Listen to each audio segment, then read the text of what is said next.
Soc Núria Palau, visc a València i el confinament m'ha pillat així, en València, en la capital. Jo soc natural de Gandia, però treballo en València i m'ha pillat així.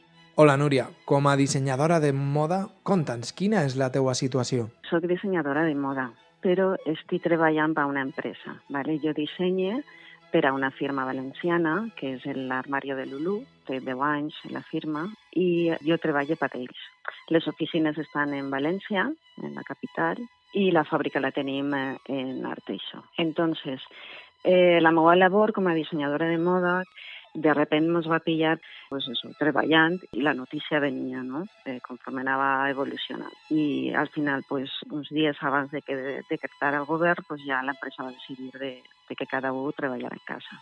Ens va afectar pues eso, que tots els treballadors ens van repartir la feina i a mi concretament estava en un moment de disseny que en aquest aspecte podia fer-ho tranquil·lament en casa, una fase creativa en un projecte que tenim, però clar, en la primera setmana ja es comença a veure un poc les repercussions, no?, del fet del confinament.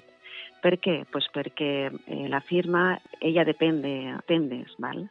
Perquè és una firma de multimarca. Això vol dir que les nostres tendes tenen diverses marques i venen diverses firmes, no? I entre elles la nostra. Entonces, les tendes, òbviament, han tancat, tenen problemes perquè la mitjana empresa viu molt al dia i entonces si una campanya pues, no va bé, pues, pateixen. I l'empresa nostra, pues, igual. Pots aguantar un temps, però arriba un moment que ja no pots sostindre.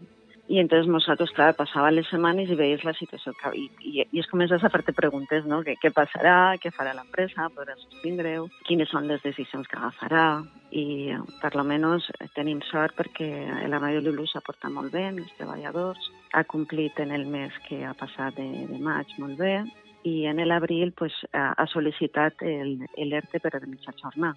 Entonces dice lo que cap, el mal pues és portable.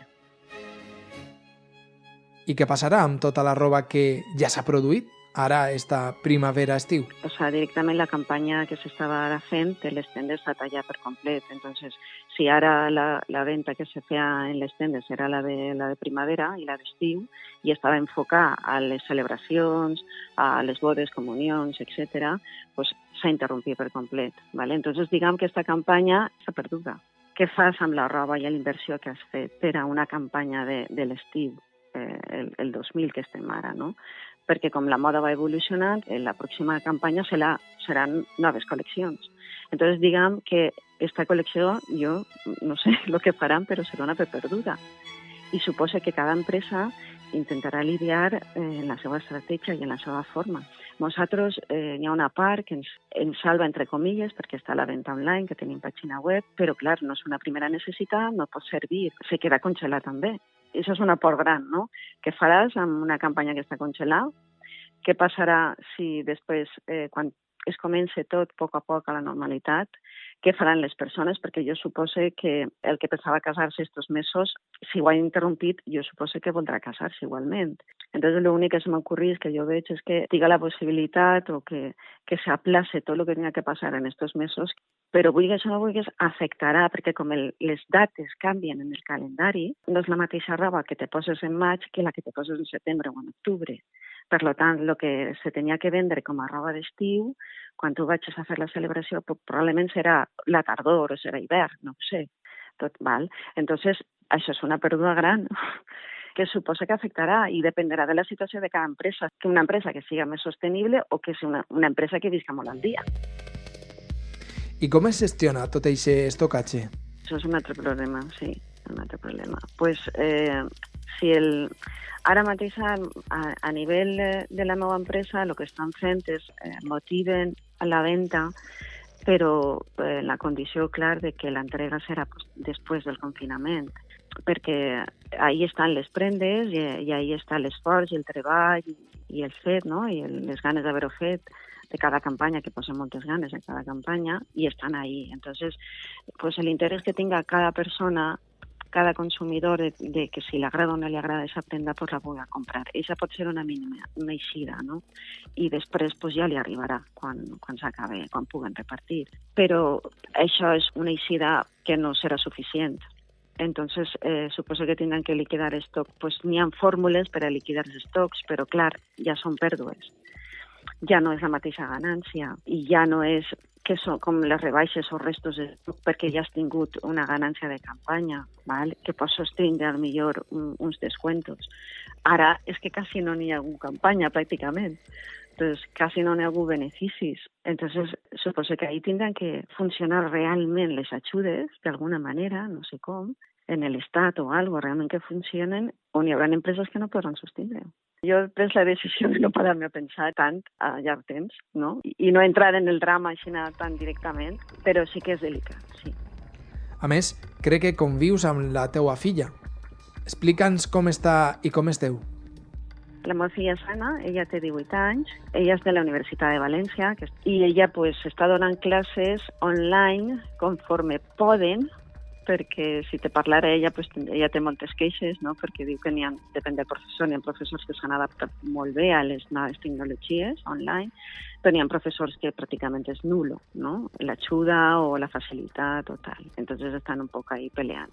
A part d'esa tensió que tenen, no? Com a alumnes i com a dificultat que tenen, la meva atenció com al meu treball també, pues, dins d'això van tindre una temporada pues, un poc complicada, no? Un poc difícil per la novetat, els nervis, l'adaptació i tal. Ara ja portem ja una setmana tal que ja ens hem tranquil·litzat i estem molt bé, la veritat. I, clar, jo he entrat ara perquè jo crec que tot esto ha sigut pràcticament és igual que el procés d'un duelo, ¿no? Entonces ara passes per diverses fases, la fase de que no t'ho creus, la fase del cabreig total, la fase de l'esforç, de si esto me pasa, si no me pasa, en molts aspectes, i al final, ve, després de la tristesa, pues, ve un poc l'acceptació, no? Entonces estem ara un poquet ahí, i estem acceptant que estem així i jo me paré a pensar i jo crec que des que és bebè no he estat 24/7 en la meva filla. O sigui, és fantàstic.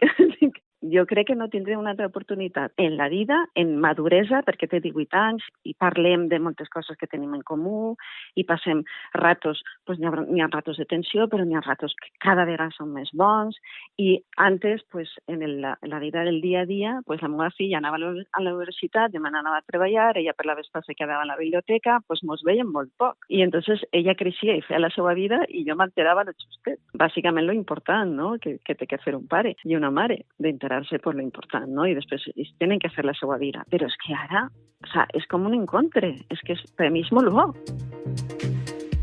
És a dir, que de sobte t'has trobat un temps de qualitat amb ella, amb la teua filla. Com vos organiseu i què esteu fent juntes? Sí, n'hi ha algunes que... Bueno, a ella li agrada cuinar, a mi també, i ara estem cuinant juntes, per exemple.